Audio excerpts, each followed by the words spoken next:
Hi friends, Suma cooking ಚಾನಲ್ಗೆ ನಿಮಗೆಲ್ಲರಿಗೂ ಸ್ವಾಗತ. ಎಲ್ಲರೂ ಹೇಗಿದ್ದೀರಾ?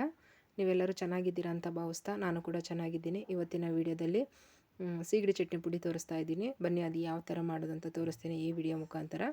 ತುಂಬಾ ರುಚಿಯಾಗಿರುತ್ತೆ. ಬಿಸಿ ಅನ್ನದ ಜೊತೆ ಇದನ್ನು ತುಪ್ಪ ಹಾಕ್ಕೊಂಡು ತಿಂತಾಯಿದ್ರೆ ತುಂಬಾ ಟೇಸ್ಟಿಯಾಗಿರುತ್ತೆ.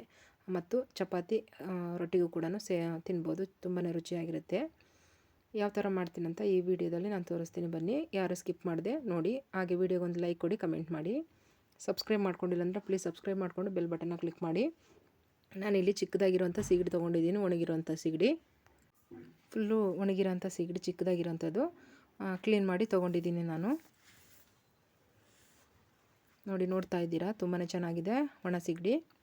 ಒಮ್ಮೆ ಟ್ರೈ ಮಾಡಿ, ತುಂಬಾ ಚೆನ್ನಾಗಿರುತ್ತೆ. ಇದಕ್ಕೆ ಬೇಕಾಗಿರುವ ಪದಾರ್ಥಗಳು: ಒಣಕೊಬ್ಬರಿ ತೊಗೊಂಡಿದ್ದೀನಿ, ಒಂದು ಮುಷ್ಟಿಯಷ್ಟು ಒಣಕೊಬ್ಬರಿ ತೊಗೊಂಡಿದ್ದೀನಿ, 3 ಗೆಡ್ಡೆ ಬೆಳ್ಳುಳ್ಳಿ ತೊಗೊಂಡಿದ್ದೀನಿ, ಖಾರಕ್ಕೆ ತಕ್ಕಷ್ಟು ಒಣಮೆಣಸಿನ್ಕಾಯಿ ತೊಗೊಂಡಿದ್ದೀನಿ, ಹುಳಿಗೆ ಹುಣಸೆಹಣ್ಣು ತೊಗೊಂಡಿದ್ದೀನಿ, ರುಚಿಗೆ ತಕ್ಕಷ್ಟು ಉಪ್ಪು ತೊಗೊಂಡಿದ್ದೀನಿ.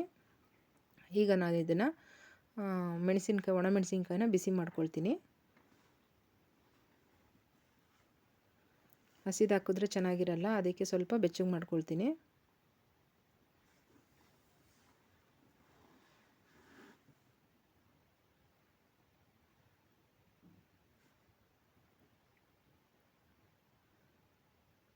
ತುಂಬಾ ಚೆನ್ನಾಗಿರುತ್ತೆ. ಒಮ್ಮೆ ಟ್ರೈ ಮಾಡಿ.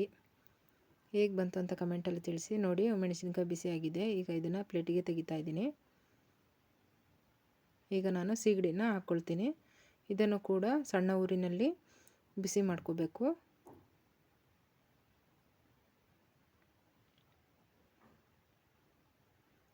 ಹೀಗೆ ಕೈ ಆಡಿಸ್ತಾನೆ ಇರಬೇಕು, ಇಲ್ಲಾಂದರೆ ಸೀದೋಗ್ಬಿಡುತ್ತೆ.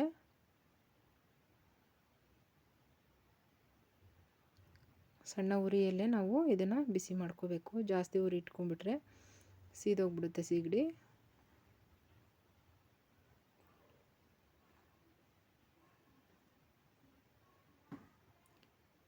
ಪ್ಲೀಸ್ ಹೊಸೊಬ್ಬರು ಯಾರಾದರೂ ನನ್ನ ಚಾನಲ್ನ ನೋಡ್ತಾ ಇದ್ದರೆ ಸಬ್ಸ್ಕ್ರೈಬ್ ಮಾಡ್ಕೊಳ್ಳಿ, ಬೆಲ್ ಬಟನ್ ಮೇಲೆ ಕ್ಲಿಕ್ ಮಾಡಿ. ನಾ ಹಾಕುವಂಥ ವೀಡಿಯೋಸು ಮೊದಲು ನಿಮಗೆ ಬರುತ್ತೆ. ಹಾಗೆ ವಿಡಿಯೋ ನೋಡಿ ಹೇಗಿದೆ ಅಂತ ಕಮೆಂಟಲ್ಲಿ ತಿಳಿಸಿ. ಹಾಗೆ ಲೈಕ್ ಕೊಡೋದನ್ನು ಮಾತ್ರ ಮರಿಬೇಡಿ.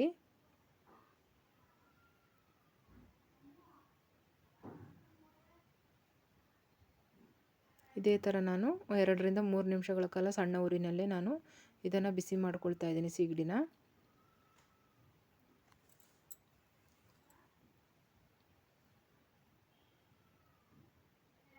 ಈ ಥರ ಒಮ್ಮೆ ಟ್ರೈ ಮಾಡಿ, ತುಂಬಾ ಚೆನ್ನಾಗಿರುತ್ತೆ.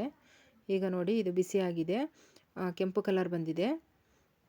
ಈಗ ಇದನ್ನು ತಣ್ಣಗಾಗೋದಕ್ಕೆ ಬಿಡಬೇಕು.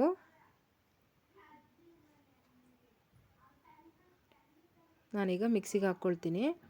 ನೋಡ್ತಾ ಇದ್ದೀರಾ, ಈಗ ತಣ್ಣಗಾಗಿದೆ. ನಾನೀಗ ಇದನ್ನು ರುಬ್ಕೊಳ್ತೀನಿ. ರುಬ್ಬೋದಕ್ಕೆ ಬನ್ನಿ ಏನೇನು ಹಾಕ್ಕೊಳ್ತಾ ಇದ್ದೀನಿ ನೋಡೋಣ. ಫಸ್ಟು ನಾನು ತೋರಿಸಿದ್ನಲ್ವ ಆವಾಗಲೇ, ಒಣಮೆಣಸಿನ್ಕಾಯಿ, ಕಾಯಿ ಮತ್ತು ಉಪ್ಪು, ಆಮೇಲೆ ಹುಣಸೆಹಣ್ಣು, ಇಷ್ಟನ್ನು ಹಾಕ್ಕೊಂಡು ರುಬ್ಕೊಳ್ತೀನಿ.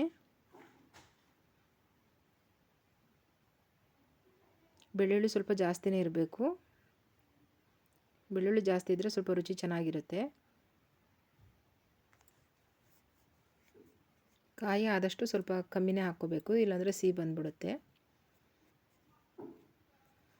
ನೋಡಿ, ನಾನೊಂದು ಸಲ ರುಬ್ಕೊಂಡಿದ್ದೀನಿ. ಯಾಕಂದರೆ ನಾನು ಇದಕ್ಕೆ ನೀರು ಹಾಕೋದಿಲ್ಲ, ಹಂಗೆ ಡ್ರೈ ಆಗಿ ಮಾಡ್ಕೊಳ್ತಾ ಇರೋದು, ಡ್ರೈ ಪುಡಿ ಥರ. ಯಾಕಂದರೆ ತುಂಬ ದಿನ ಇಟ್ಕೋಬೇಕಲ್ವ, 15 ದಿನ ತನಕ ನಾವು ಇದನ್ನು ಸ್ಟೋರೇಜ್ ಮಾಡ್ಕೋಬೋದು. ನೀರು ಹಾಕಿದ್ರೆ ಬೇಗ ಹಾಳಾಗ್ಬಿಡುತ್ತೆ. ಮತ್ತೆ ಒಂದು ಸಲ ನಾನು ಪುಡಿ ಮಾಡ್ಕೊಳ್ತೀನಿ. ಈಗ ನೋಡಿ, ಇದು ಸ್ವಲ್ಪ 3/4% ಪುಡಿ ಆಗಿದೆ. ಇದಕ್ಕೆ ನಾನು ಸ್ವಲ್ಪ ರುಚಿಗೆ ತಕ್ಕಷ್ಟು ಉಪ್ಪನ್ನು ಹಾಕ್ಕೊಳ್ತೀನಿ.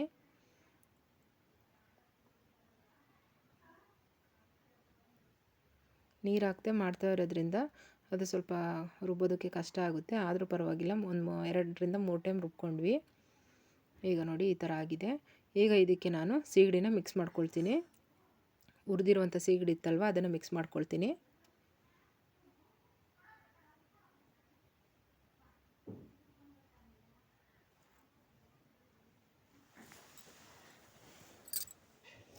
ಎಲ್ಲವನ್ನು ಹಾಕ್ಕೊಂಡು ಒಂದು ಗ್ರೈಂಡ್ ಮಾಡ್ಕೊಳ್ತೀನಿ.